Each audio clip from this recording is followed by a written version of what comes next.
আপনার নামও কি ভোটার তালিকা থেকে কেটে দেওয়া হবে? এই ভিডিওতেই ফাঁস হচ্ছে সেই তালিকার গোপন তথ্য। বাংলায় শুরু হয়েছে ভোটার লিস্টের নিখুঁত সংস্করণ। কমিশনের স্পষ্ট বার্তা, একটুকুনো ভুলও মাপ নেই, নাম বাদ পড়বে সঙ্গে সঙ্গে। মুখ্যমন্ত্রী মমতা ব্যানার্জির কড়া সতর্কতা, ভোটার লিস্টে নাম না থাকলে ক্ষতি মারাত্মক, মানুষকে বিপদে ফেলবেন না। তিনি আরও অভিযোগ তুললেন, কেন্দ্র এনআরসির নামে তোলপাড়ের ষড়যন্ত্র করছে, বাংলাকে ঝাঁকিয়ে দিতে চাইছে। অন্যদিকে অভিষেক ব্যানার্জির বিস্ফোরণ, 1 কোটি কেন, 2 জনের নাম বাদ দিলেও বুঝিয়ে দেব কত ধানে কত চাল। বিজেপির বিরুদ্ধে ভয়ঙ্কর ফাঁসানোর চক্রান্তের অভিযোগ তুললেন তিনি। শিক্ষক মহল সরব, প্রাণের ঝুঁকি নিয়ে কাজ নয়, ভোটার লিস্টে ভুল হলে দায়ী নেবে কমিশন।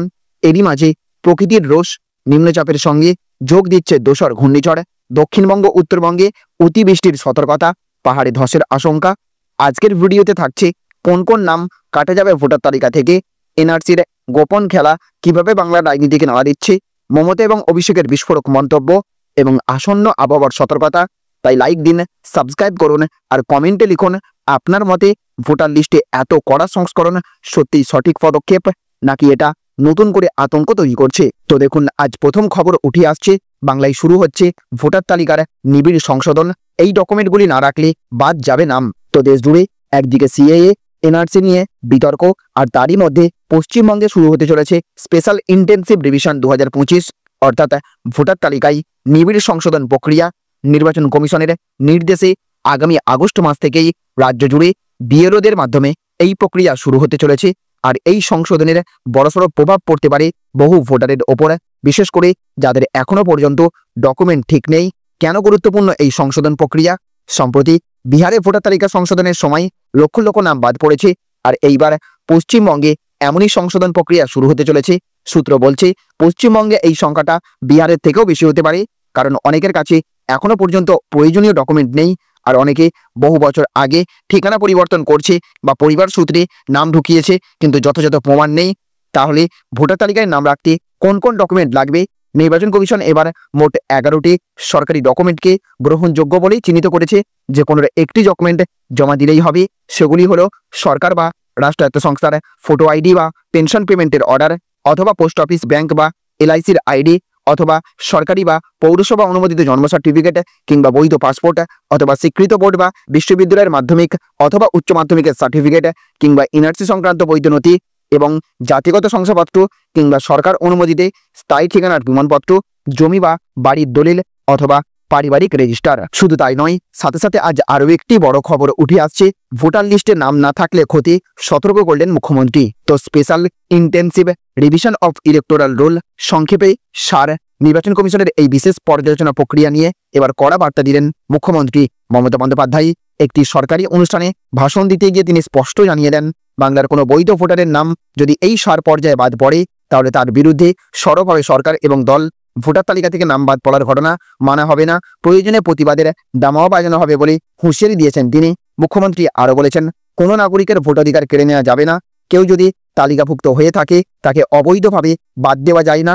কেউ যদি ভুলবশত বাদ পড়ে যায় তাহলে তার সংশোধনের সুযোগ থাকতে হবে।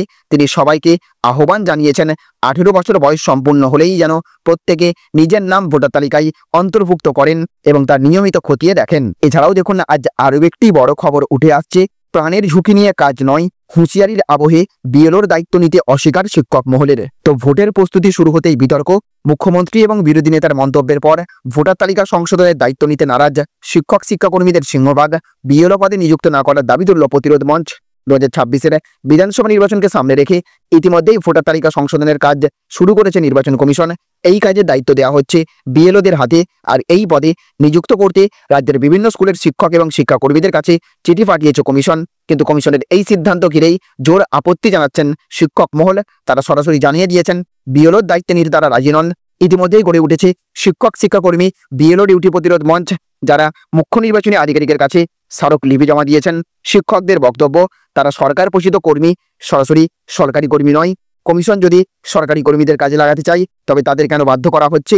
এই প্রসঙ্গে স্কুলে শিক্ষক এবং কর্মীর সংখ্যাও যে প্রয়োজনের তুলনায় কম, সেটাও মনে করাচ্ছেন তারা। তাদের মতে এরপরেও ভোটের দায়িত্ব দিলে আদতে পঠন পাঠন চরমভাবে ব্যাহত হবে। একই সাথে দেখুন আজ আরও একটি বড় খবর উঠে আসছে, বিজেপির হয়ে কাজ করছে কমিশন। 2 কোটি কেন, দুজনের নাম জাস্ট বাদ দিয়ে দেখাক, বুঝিয়ে দেব কত ধানে কত চাল। তো এসআইআর হলো সাইলেন্ট ইনভিজিবল রিগিং, অভিযোগ অভিষেকের। তার মতে এত দুর্বল সরকার ভারতবর্ষের মানুষ দেখেনি। মজবুত সরকার নয়, মজবুর সরকার।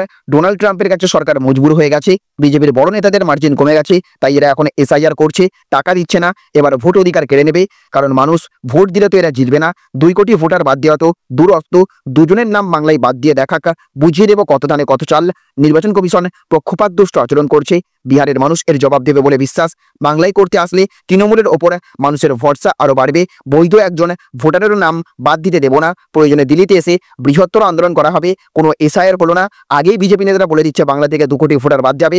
ইলেকশন কমিশন বিজেপির হয়ে কাজ করছে, মানুষের আস্থা আছে তৃণমূলের ওপর, তাই বিহারের মতো বাংলায় হবে না, হতে দেবে না তৃণমূল। কোভিডের দ্বিতীয় ঢেউয়ের সময় 8 দফায় বাংলায় ভোট করিয়েছিল নির্বাচন কমিশন, লোকে ভোট দিতে না পেরে সেই জন্য এই ব্যবস্থা করেছিল। বিজেপির ঘোড়া আটকে গিয়েছিল 240-এ এসে, এবার আরও কমবে।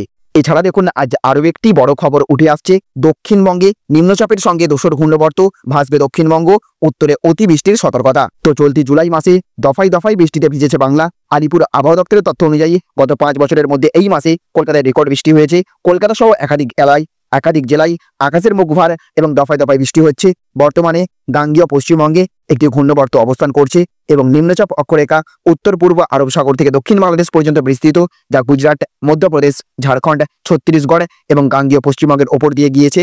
আজ কলকাতায় হালকা থেকে মাঝারি বৃষ্টির সম্ভাবনা রয়েছে, কিছু এলাকায় বজ্রবিদ্যুৎ সহ বৃষ্টি হতে পারে। সর্বোচ্চ তাপমাত্রা 30 ডিগ্রি সেলসিয়াস এবং সর্বনিম্ন তাপমাত্রা 25 ডিগ্রি সেলসিয়াসের কাছাকাছি থাকবে। আজ পূর্ব পশ্চিম বর্ধমান, বীরভূম, মুর্শিদাবাদ, নদিয়া, উত্তর দক্ষিণ চব্বিশ পরগনা জেলায় ভারী বৃষ্টির পূর্বাভাস রয়েছে।